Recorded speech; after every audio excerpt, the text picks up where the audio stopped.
सांगलीत काँग्रेस नेते महाविकास आघाडीबरोबर तर कार्यकर्ते अपक्षाच्या दिमतीला.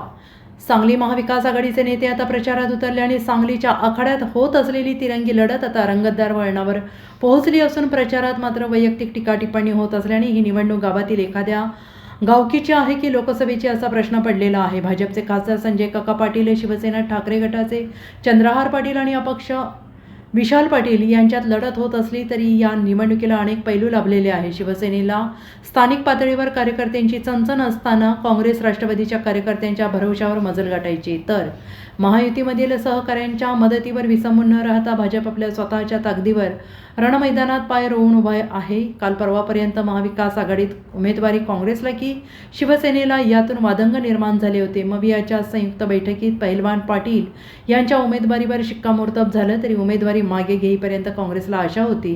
काँग्रेसचे नेते आमदार डॉक्टर विश्वजित कदम यांनी अखेरपर्यंत विशाल पाटील यांच्या उमेदवारीसाठी प्रयत्न केले.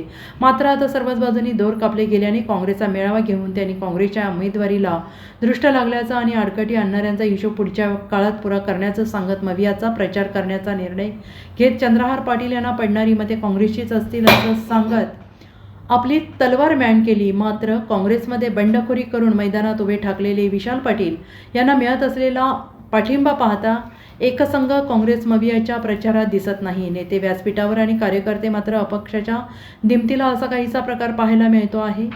मतविभाजनाचा आपसूक लाभ खासदार पाटील यांच्या पथ्यावर पडेल का, अशी स्थिती निर्माण होण्याची शक्यता आहे. Bureau report, SBN Marathi, Sangli.